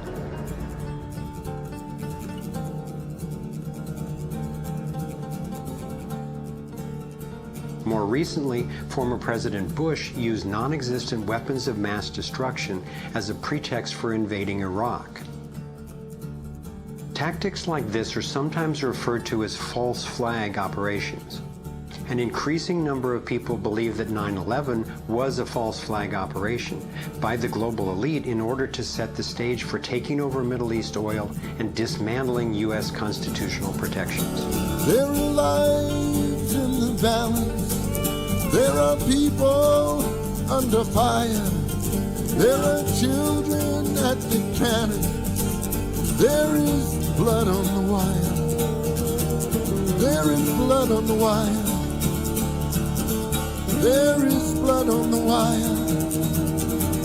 There is. Most of what's needed for a police state is actually already in place.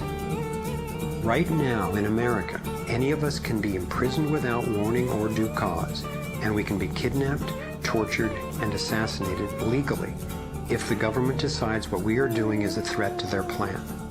All they have to do is name us as a suspect in their so-called war on terror. We're being watched more and more. In 2010, there were 30 million surveillance cameras recording us in the US alone. When we demonstrate, we're now relegated to what are euphemistically called free speech zones. Zones for free speech? Every phone call and email we send is collected and archived and can be inspected at any time. Our driver's licenses and passports have computer chips implanted in them to track our every move. And now hospital patients are getting these same chips implanted under their skin. In fact, it was Procter & Gamble who developed these chips, initially for tracking their products. It's always offered as a way to help, but even an assistant director of Central Intelligence has admitted it's an entry point to getting all of us chipped for better tracking and control. These would-be controllers, through the U.S. Space Command, have outlined a plan called full spectrum dominance. Sophisticated satellite surveillance, as well as directed energy and laser weapons, which are already developed, have the ability to target dissenters anywhere on Earth. I believe they are also trying to ensure they can deal effectively with any resistance. FEMA containment camps and railroad cars with shackles have been recently constructed or refurbished all over the United States for use in what officials call times of pandemic or civil unrest.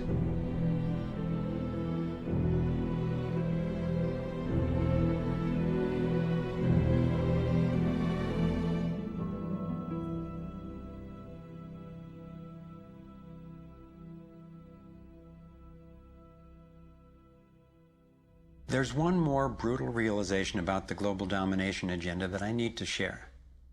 This was a horrible one for me to grasp, but without it, this inquiry would be dangerously incomplete, and our solution strategies would be inadequately informed. In my research, I came across convincing evidence that their plan actually includes the elimination of the majority of the world's population. As sick as it sounds, it makes sense that they would be better positioned to succeed in their quest for absolute control if there are fewer of us to manage. Every time I've thought they wouldn't do that, I discovered I was wrong. I found startling documentation that eugenics is one of the core pillars of their plan. Eugenics is the practice where some people get to decide who's worthy to breed and who's not. Sterilization is one of the many insidious ways this covert plan is being implemented. In 1904, the Carnegies funded the first eugenics laboratory in Cold Spring Harbor, Long Island. The Rockefellers funded involuntary sterilization of people of color through their eugenics programs and funded the Kaiser Wilhelm Institute in Germany to further the racial supremacy agenda later adopted by Hitler.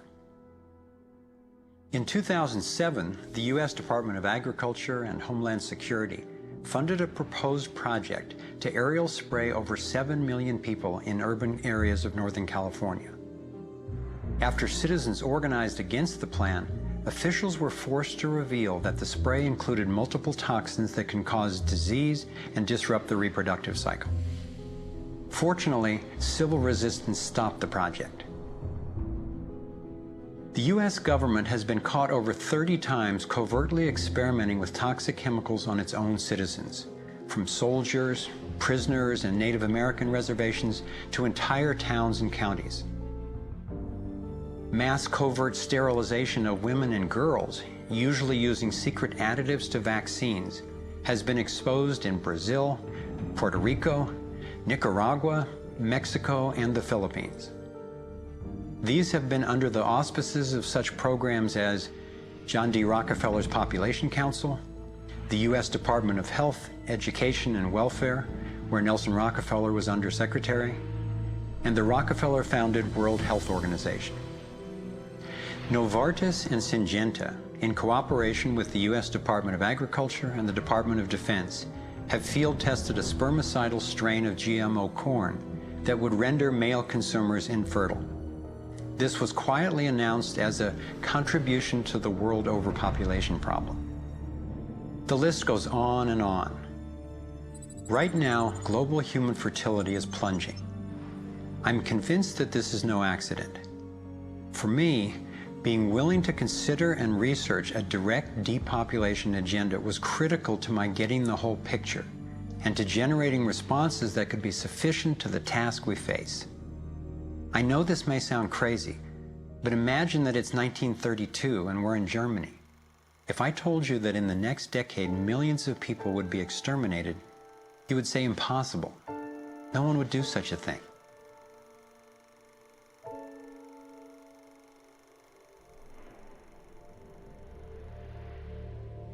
This is what depopulation looks like today. I'm convinced that I'm not overstating the case. Could I be wrong? Perhaps. But what if I'm not? We are at a critical fork in the road in human evolution. One road is leading toward tyranny and possible self-destruction. The other would lead us to a peaceful, healthy civilization based on honoring the rights and freedom of every single person on the planet.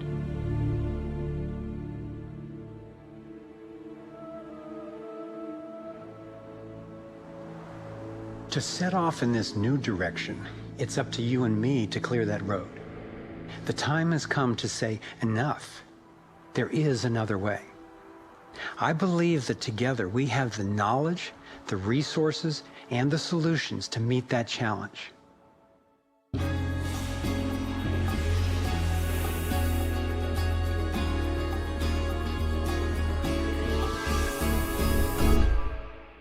I see this process as nothing less than a struggle for the soul of humanity. It begins with a shift in worldview, answering the question, who are we really? What is human nature? Are we humans what the elite would have us believe? Stupid, greedy creatures who, if left to our own devices, would devolve into violence and chaos, and so for our own good must be ruled over by a self-appointed elite? Or are we naturally caring and creative?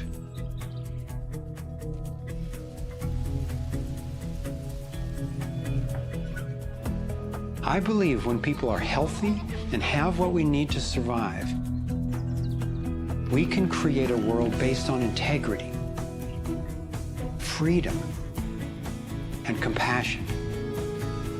A world where everyone can thrive. Which of these two views will shape our future?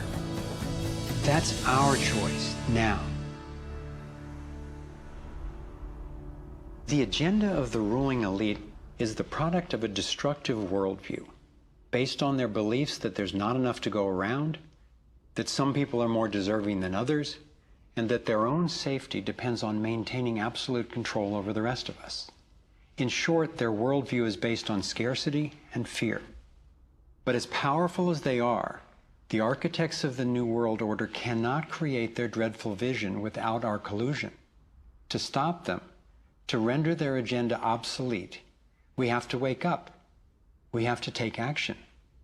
This is like the last effort of a particular phase of civilization. It's its last gasp, really, and I often use the metaphor of the caterpillar becoming the butterfly, because the caterpillar crunches its way through the ecosystem. It's very destructive. It eats 300 times its weight in a day until it's so bloated that it hangs itself up and goes to sleep, and its skin turns into a hardened chrysalis.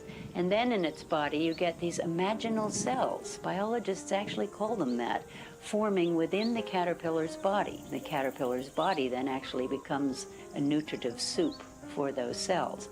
But what's important about that metaphor is that the old and the new coexist for a while.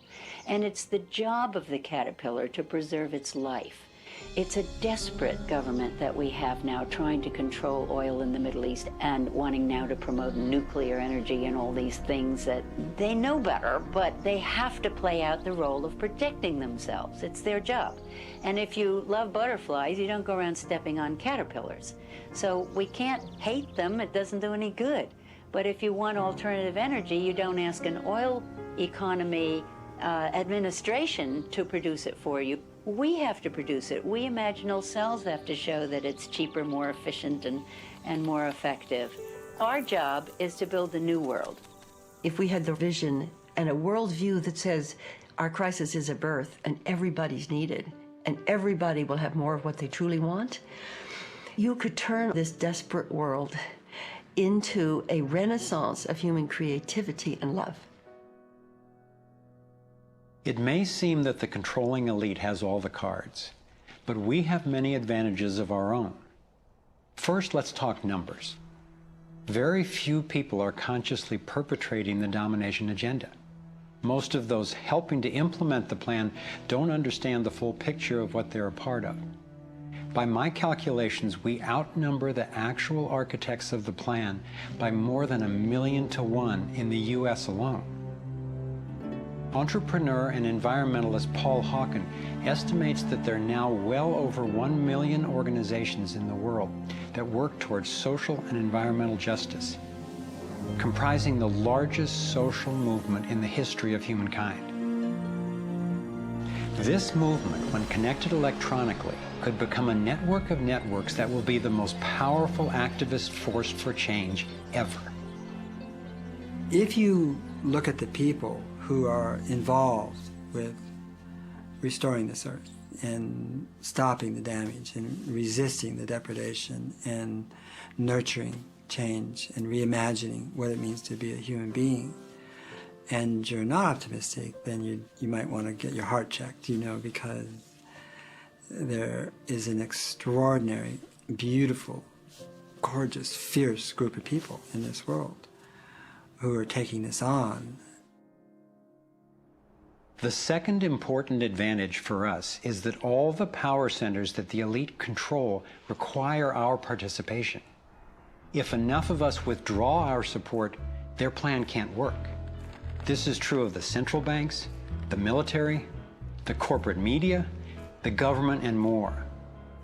And following the models of Mahatma Gandhi and Martin Luther King Jr., we have the power of nonviolent non-participation. It takes tremendous energy, resources, and deception to try to dominate the lives of others. In moving toward freedom, on the other hand, we have on our side the evolutionary life force and what Gandhi called satyagraha, the simple power of truth. In India, we have thousands of villages which are now freedom zones. So we will not accept patenting. We will not cooperate with it, just like Gandhi did not cooperate with salt laws. We will not allow chemicals and genetically engineered crops to enter our ecosystems because they threaten this biodiversity. And this freedom movement, which is a freedom movement for all species, not just for individual humans, is something that's growing so fast and is reflected in the movement for GMO-free zones in Europe. I turn my back, and there's another 1,000 GMO-free zones. 90% of Italy, 90% of Austria. The freedom zones around the seed, around food, are creating massive shifts. In Bolivia, a grassroots movement took to the streets, relentlessly banging pots and pans, and eventually stopped the foreign corporate takeover of their water resources. Though very little is shown by the corporate media, there are countless success stories going on every day all over the world.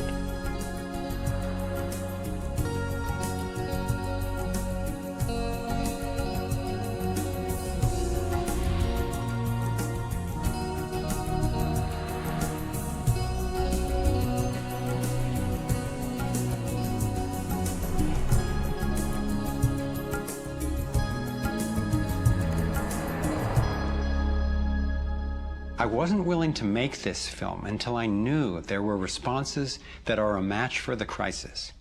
And now the power of the internet enables us to share the breadth and the depth of this research.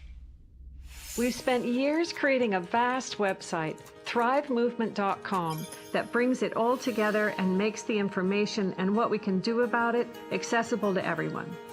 Here you have your very own navigator module to go deeper into the main subjects covered in the film: code, problem, and solutions. You can study strategies and tactics and connect with others to take high leverage actions. Every fact stated in this film has been independently verified, and the reference is on our website. This sector navigator facilitates whole systems thinking that recognizes that actions in one area impact all the others. The center of the sector navigator is worldview, because it determines how we experience everything that happens within and around us. In every sector, you'll find critical issues, resources, group strategies, and individual actions to peacefully and productively affect real change. Our resource tree will link you to the people, organizations, and media that we most recommend to help you get more fully educated and engaged. I was encouraged to find that there are a minimum number of actions which, working together, can tip the scales. It's not endless. Once we see the big picture, we'll look at what each of us can do to help accomplish it. Let's take a look at the strategic antidotes to their economic domination. We need to stop any more bailouts of banks or corporations, dismantle the Federal Reserve, withdraw taxpayer support from central banking agencies such as the IMF and World Bank, allow development of alternative currencies and independent banks, and refuse international taxes. My main emphasis is on solutions in the U.S., because that's what I know best. But just as the predicament is global, so are the principles on which the solution strategies are based. Here are some tactical actions that we can take as individuals that don't take much time or money to make a real difference right now. Get informed, speak up, and connect with others. Bank locally. When we move our money out of the big centralized banks and into locally owned banks and credit unions, we defund the problem and fund the solution all in one move. Buy and invest responsibly. Every dollar you spend sends a message. Join the movement to audit and end the Federal Reserve. It's robbing us. Join a coalition to keep the internet fair and open. Don't let anybody take control over it. Support independent media. Get your information from diverse sources and think about who's funding the news you get. Support organic, non-GMO farming. Join movements to bring about honest elections, including traceable paper ballots and campaign finance reform. Congress can only be accountable to us when corporations stop funding them. Advocate for renewable and new energy technology. Bring the conversation about free energy out into the open. It will transform the power dynamic on this planet faster than anything in recorded history. Sign up for critical mass actions. It's a strategy to leverage our power by waiting until a huge number of us agree to participate before taking an action. Imagine 1 million of us acting in unison. Then again, imagine even more.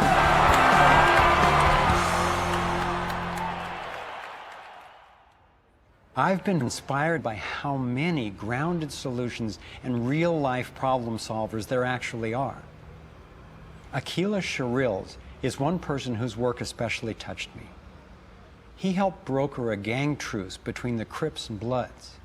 One of the things that we discovered in the process of waging peace in the neighborhood was that conflict is healthy. You know, it's unresolved conflict that actually leads to violence. When we first launched the peace treaty, we had a lot of success in our first year. Gang homicides dropped 44% in the neighborhood based upon our actions.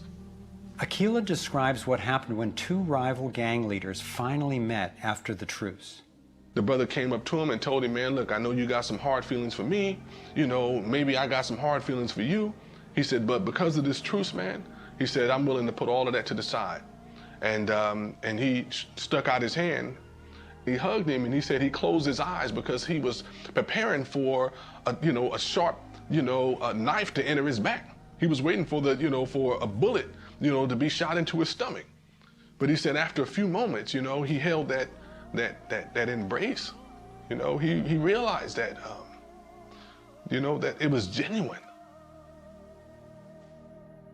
I believe that having a clear picture of our potential is as important as uncovering what stands in its way. So I want to take you to a possible world of the future. It's a world the elite would have you believe is an impossible pipe dream, but I'm convinced it's a world that is utterly within our grasp. We can create a world where people can thrive, where we can feel safe and secure. The air, water, and food are clean. A world where communities are capable of producing their own energy and food, and trade is open and fair. Rather than focusing on punishment, instead justice restores lives and losses. Insurance pays doctors to keep people healthy. Education is voluntary, serving the needs of individuals instead of corporations. We get honest feedback from independent media. There are no subsidies and no bailouts. Imagine that with an honest money system, little or no taxes, and low electric and fuel bills, you would have the money to pay off your home and car and be free to save and invest. You would enjoy more wealth, freedom, and security, all while working the same or probably less. Let's say I started a mutual fund for my neighborhood, and all the neighbors had stock, okay? And so they healed the environment, and their stock went up in value. So instead of getting drained financially, they're making money. They're making money from things that make their kids safer and prevent the planet from dying. So you kind of have your cake and eat it too. Instead of working all week to make money and then coming home and trying to save the planet on the weekends, you can spend Monday through Friday making money saving the planet and then, go to the beach. This vision of a thriving world is based on what could be called the liberty perspective. There is a simple principle that underlies this approach: non-violation. Nobody gets to violate you or your property, and you don't get to violate anyone else, except in genuine self-defense. This is the one rule I've found that every single person agrees with, at least for themselves. I believe that non-violation is the true north of humanity's moral compass and our core navigating insight. This insight can guide us and protect each and every individual as we set up voluntary, self-sustaining systems. It is a way of living that I can stand for wholeheartedly and without reservation. I've been profoundly influenced by the work of Austrian economist Ludwig von Mises, who developed a whole philosophy and economic system based on the core ethic of non-aggression.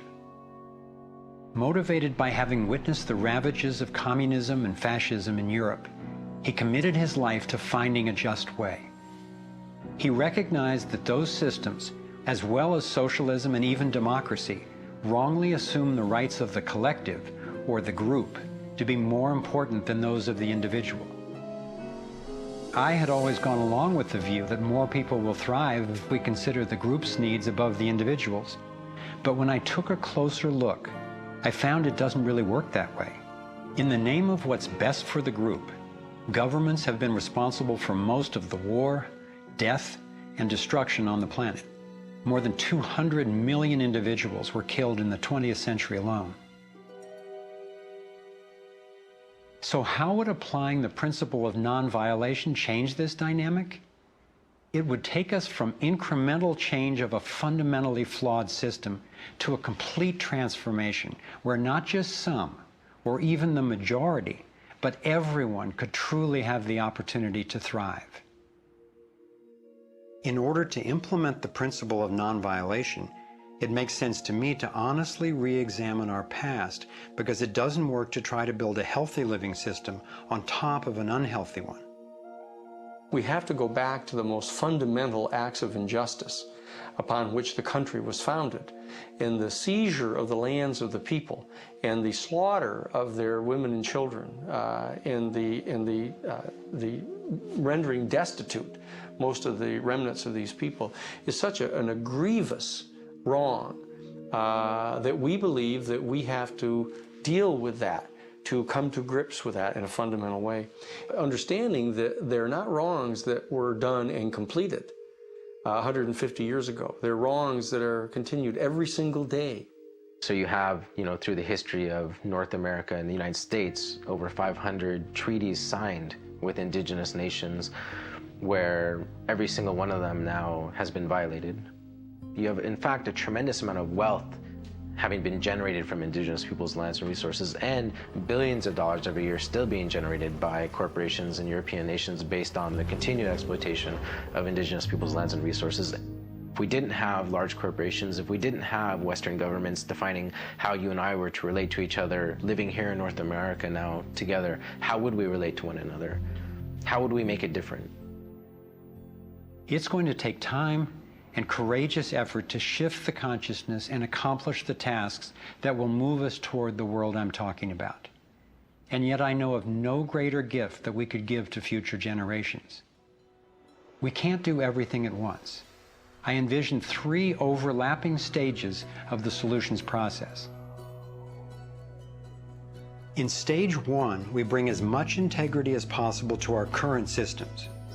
If we cut the U.S. military budget in half, it would still roughly equal the defense spending of the entire rest of the world. Between that and getting rid of the Federal Reserve, over $1 trillion a year would be freed, enough to feed everyone on our planet, deal with social issues, and heal our environment. Many people believe that widespread starvation and poverty are inevitable, but compared to war, eliminating poverty and restoring the environment are cheap. According to Lester Brown's Earth Policy Institute, it would take under $200 billion a year to restore the Earth's environment and meet global social goals.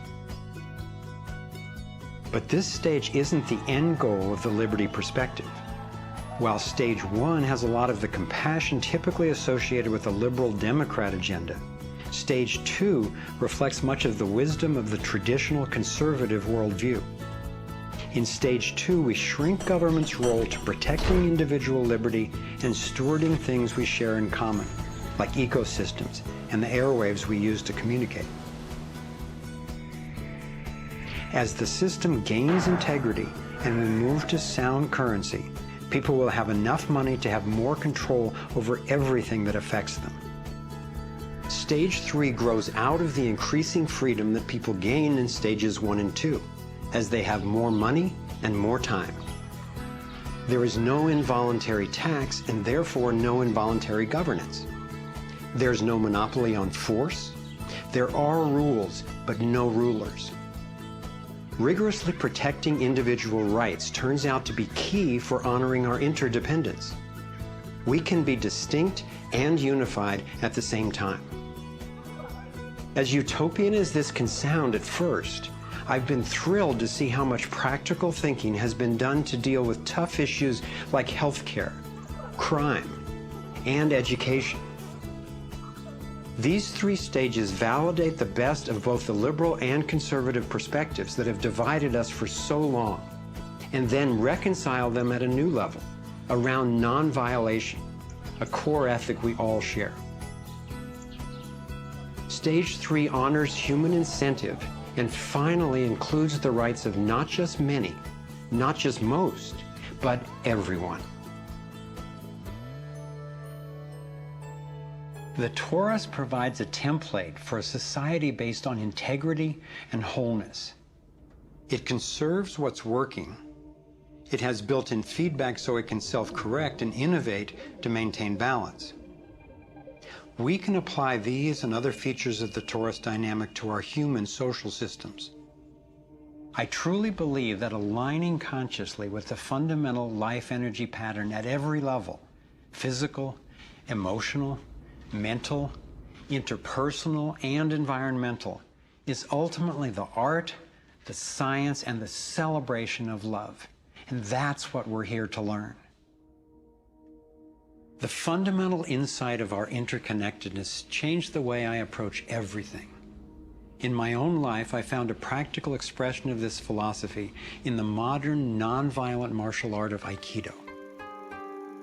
It offers powerful guidance on how to respond effectively and non-aggressively to the global domination agenda. Morihei Ueshiba, its founder, taught that to practice Aikido, one must mimic the movements of atoms and galaxies. Just as free energy technology blends with the toroidal pattern to access unlimited power, Aikido, the way of harmony, blends with the energy of an attacker, redirecting it to peaceful resolution.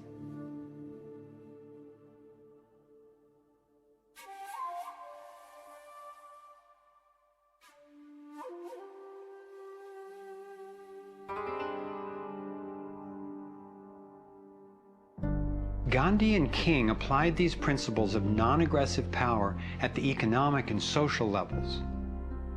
If we respond with violence to the domination agenda, other than in self-defense, it would only continue the old us versus them paradigm and provide an excuse for even more police state measures.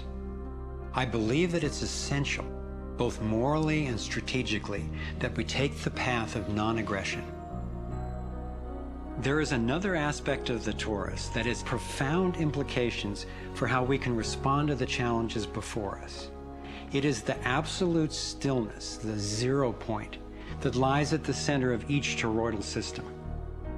I believe that you and I, as well as every other being, are Taurus energy fields, centered by stillness and each connected to one another and to the boundless consciousness of a living universe. As much as I benefit from the experience of others, as highlighted here with the Navigating Insights, and as valuable as daily feedback is about what's really going on in the world, as we see with the vitals, I've come to recognize that our primary compass is our own inner guidance. As we learn to quiet the noise and amplify the inner signal, we can better hear the voice that naturally knows and offers wise direction. We have an entire inner life, a vibrant and lively inner life that is truly the navigator of the path that we take on the outside. If your inner life is the driver of how you show up in the world, it makes sense that if you want to have anything to do with where you're going, that you have to be in relationship to that inner life. You have to be in relationship to the driver. As we develop increased relationship to who's in the driver's seat, what happens is that there is a synergy. It's a symbiotic relationship that our inner lives are actually able to be more in tandem with where we're choosing to go, and we're able to get there.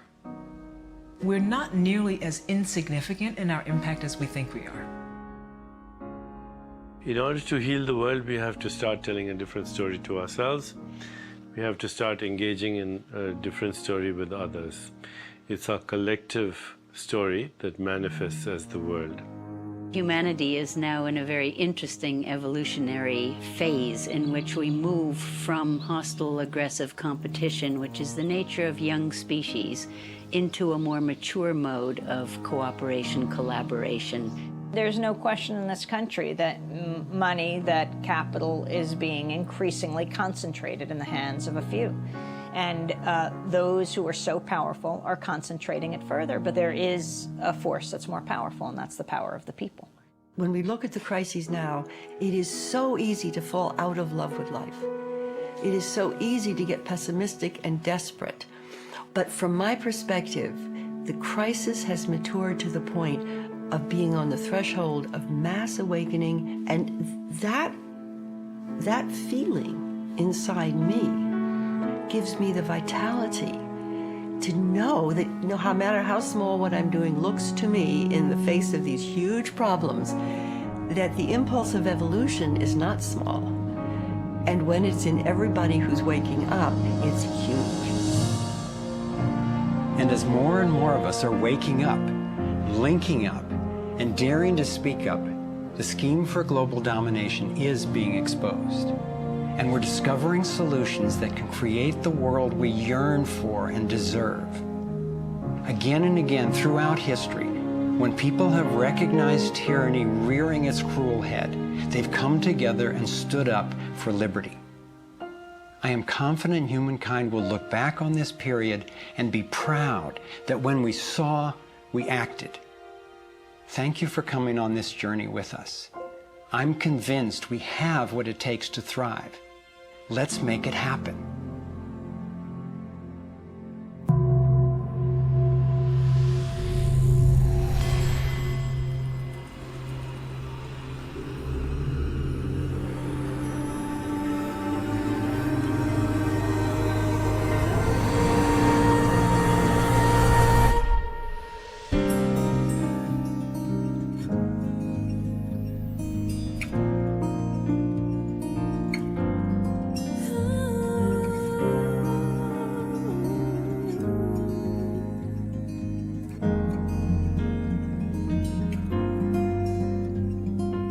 Cycles repeating, the earth is speaking, saying time has come to wake up from this nightmare of life.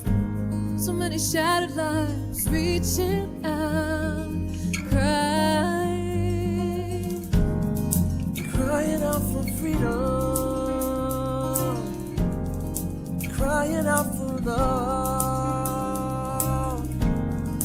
Carried by the current, till we stand side by side on the brink of a brand new dawn. We come together while the waters rise. There's a stirring deep inside, deep inside. We come together to stand up for our lives. What on earth does it take to thrive? While we've been sleeping, our hearts were beating so much closer than we ever knew. Beneath the noise, there is an inner voice whispering, clear and true. The veils are finally lifting, our ways becoming clear. There's a dream without a limit, and a vision so strong, every person knows they belong. We come together while the waters rise. There's a stirring deep inside, deep inside. We come together to stand up for our lives. What on earth does it take to thrive? Come together while the waters rise.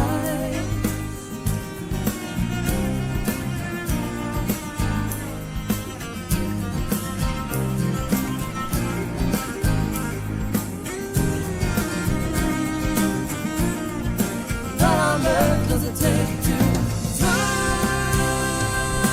out in the open?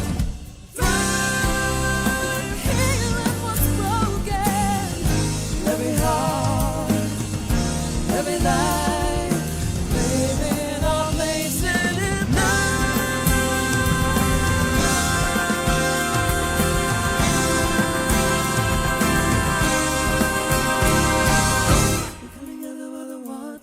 rise.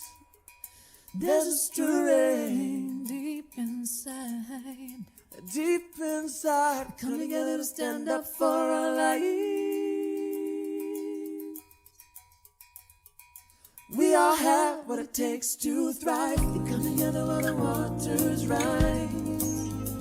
There's a stirring deep inside, deep inside. We come together to stand up for our lives.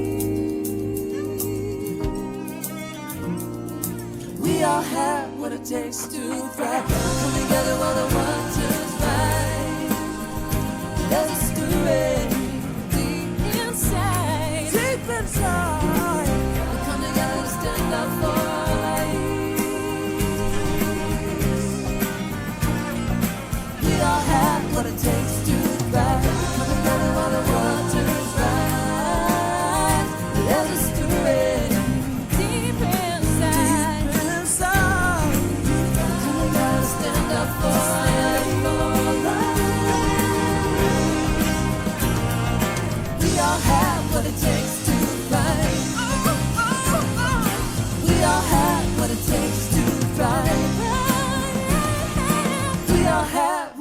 takes to thrive.